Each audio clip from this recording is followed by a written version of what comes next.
Welcome to The Explainer. Today, we are diving straight into one of the most fascinating and honestly mind-blowing intersections of modern history. We're going to explore a pretty thrilling premise. What if the greatest UFO mysteries of the last century, the flying saucers, the strange lights in the sky, all that alien lore, what if they're actually concealing highly classified U.S. military hardware? We're pulling back the curtain on the massive architecture of government secrecy. So, to kick things off, I want you to ask yourself this. Why would the government intentionally lie to the public about the existence of UFOs? I mean, it's a massive question, right? Today, we're shifting our focus away from that age-old debate of are aliens real? And we're tackling a much more grounded and, frankly, a way more mind-bending question. What exactly is the government hiding in plain sight?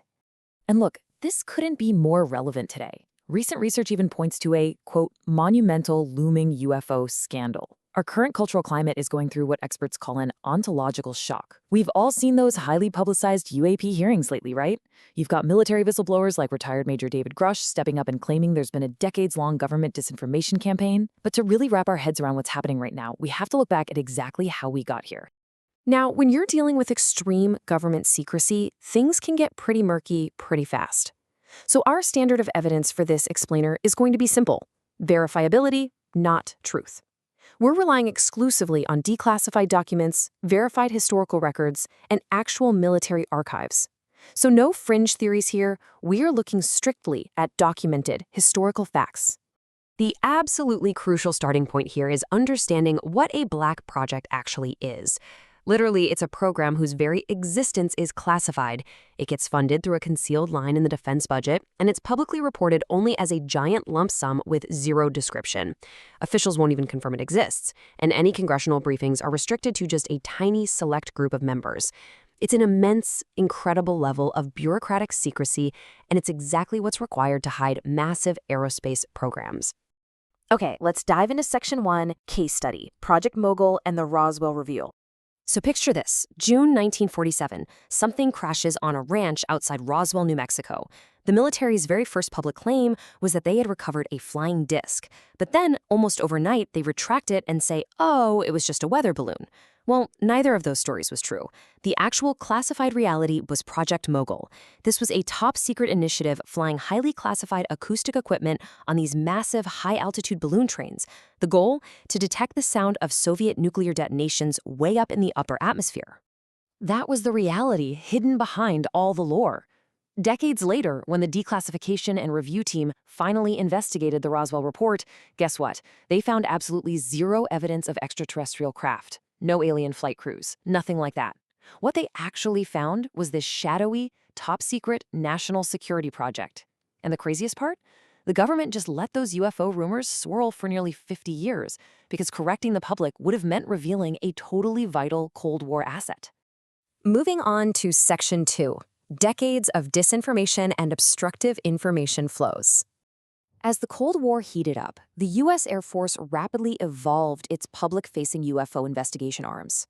You've got Project Sign kicking off in 1948, which transitions to Project Grudge in 1949, and then finally becomes the really famous one, Project Blue Book, in 1952. But here's the catch. While these groups were publicly investigating UFOs, highly secret disinformation campaigns were simultaneously running right in the background. They were actively managing the entire narrative. Let's completely strip away the science fiction for a second. Take a look at this. It's an authentic, unclassified 1951 status document from Project Grudge, and it really grounds us in the historical, administrative reality of these defense programs. I mean, they are literally complaining about a lack of clerical help to index sightings. They're worried about delays in reporting. It is just a massive military bureaucracy at work, tracking data while the actual big secrets were being kept totally compartmentalized away from them. So how exactly did they manage the public through all of this? Well, in 1953, the CIA convened what was called the Robertson Panel, and their tactics were incredibly explicit. They decided to exploit UFO reports for psychological warfare, and they aimed to debunk sightings to prevent public hysteria. But more importantly, they realized they could use this exact strategy to obscure secret assets. For example, when the U-2 spy plane was first flying super high above the Earth, they just used a fake NASA weather research cover story to explain away any sightings. UFO lore basically became the absolute perfect convenient cover. And, it only escalated from there. By the time we hit the 1980s, we see this disinformation evolve into targeted psychological operations. Intelligence agents, especially folks from the Air Force Office of Special Investigations, were actively feeding falsified documents to earnest UFO researchers. They pushed the infamous Majestic 12 hoax. You might have heard of it, those fake documents about a secret alien recovery committee. Yeah, they pushed that specifically to divert attention and point researchers far, far away from actual black-budget technology testing facilities. All right, Section 3, the alien aesthetic, explaining the technology. Now, think about the physical realities of these test aircraft for a minute. Early stealth demonstrators, like a jet called Have Blue, used perfectly flat, highly angular panels that were designed to deflect radar. I mean, it was so aerodynamically unstable, it literally had to be flown by a computer. And then you add Tacit Blue, famously nicknamed the Whale, which utilized these bizarre, smooth, curved surfaces. Look, if you were just a normal civilian in the 1970s and you happened to see a completely silent, floating, weird angular black shape in the desert sky, you'd probably think it was from another planet too, right?